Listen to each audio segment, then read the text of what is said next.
sa isang teleserye. And nakatrabaho ko na rin siya before sa isang pelikula. Kahit saglit lang, pero talagang yung siguro yung tatatak ka sa eksena, tatatak ka sa co-actor mo, tatatak ka sa ka-eksena mo. Yung give and take, yung pag-moment mo hindi ka sasapawan, alam mo yun, pag-moment niya, isa-share niya sa'yo. Ganon. Kahit hindi niya sabihin yun, pinaparamdam niya sa co-actor niya. At naramdaman ko yun nung mga naka-eksena ko siya, nakatrabaho ko siya. So, for me, yun. Kailangan makapag-share ka din sa co-actor mo, hindi mo siya sasapawan. Yeah.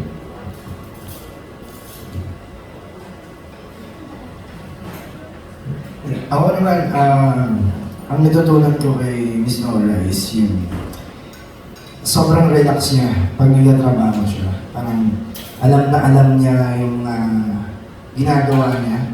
Hindi siya nagpapadala sa kung ano man yung meron sa paligid.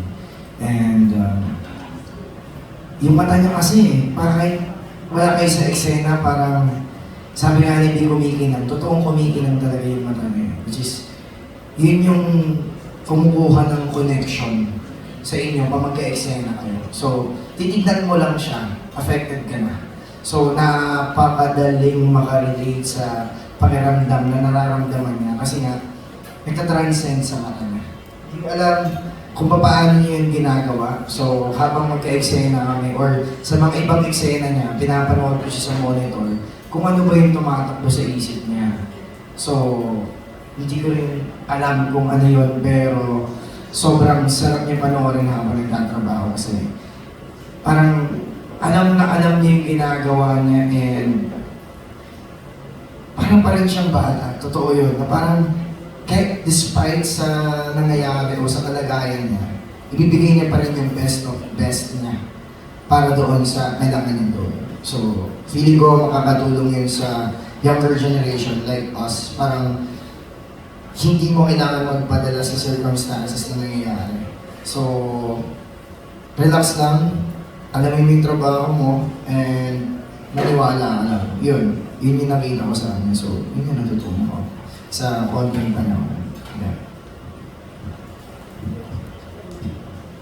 Isang bagay lang na nagustuhan ko o natuklasan o natutunan dahil kapag si Ate Guy naman ang ka-eksena mo, alam naman natin na sobrang galing niya, hindi mo na kailangang i-effort, i-pressure, o pilitin yung pag-arte mo kasi kapag, alam mo naman, tingin pa lang ni Miss Nora, buong pagkatao mo, mararamdaman na eh.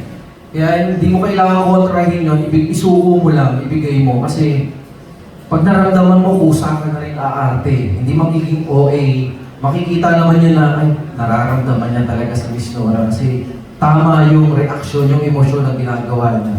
At yun yung parang moment na i-cherish ko hanggang pagtanda mo yung ganong pangyayari. Hindi ko yun makakalimutan.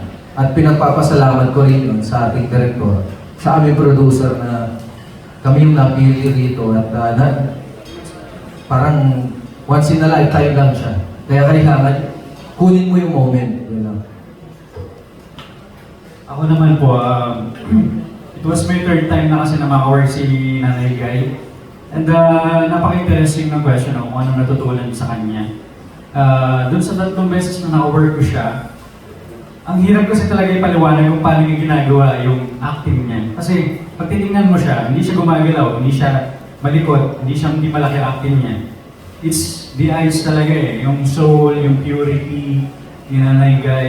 And I remember nung humingi ako ng advice sa kanya kung paano umarte, pero anong advice yung bibigay niya sa akin. Sabi niya lang is, yung natural lang. Yun lang sinabi niya sa akin, sabi niya sa akin, huwag kang mag-method, and gano'n, huwag mong gawin kung ano-ano. Yung natural lang, kung ano lang yung nasa puso mo, yung soul mo, gano'n. So, sa tingin ko, hanggang ngayon, naguguluhan pa rin talaga ako kung paano, Magic, sa tingin ko, sinanagay na talaga yun. And doon ka matututo na professionalism na lang niya, the way she treated the whole production, yung cast, lahat artista, from mababa to hanggang mataas, same, si Nanay Guy. Ganun yung trato kahit na superstar siya. So kaya siya tinawag ng superstar. Ayun. Ako po, the level of kung paano po siya magtiwala sa mga katrabaho niya. Regardless kung ano po ang posisyon. Isa po kasi yun sa mga learnings ko as one of the new generation of actors po dito sa industriya. Kung gaano po kahalaga ang healthy and collaborative working environment. At isa po yun sa mga nakita ko kay Ate Guy. Nakita ko po yung faith na meron siya. Yung tiwala na meron siya sa mga katrabaho niya, sa kanyang direktor, especially kay Direk Adolf. Nakita ko kung paano din siya nagtiwala sa akin at ipinagpapasalamat ko po yun. Kung paano din siya nagtiwala kay EA, kay Kelvin, kay Martin at kay Jeric.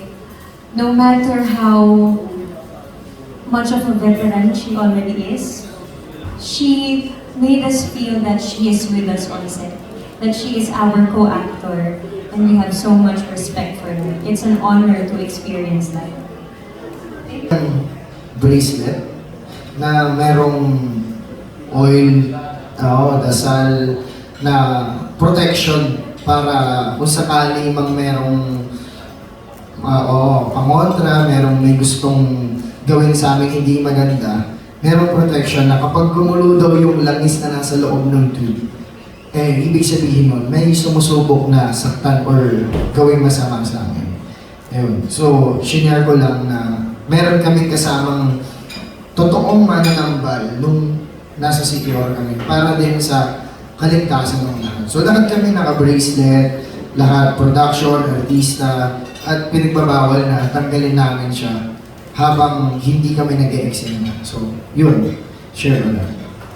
Ano natin ngayon, may ilan-ilan pa rin naman na naandyan pa rin sila. Hindi naman sila nawawala, nagtatago lang sila. Pero dahil, siyempre, pinatay na ng modern medicine yun. Kaya parang, sa pandinig natin, parang kwento na lang sila eh. Pero alam kong meron talagang gano'n, nag-i-exist sila.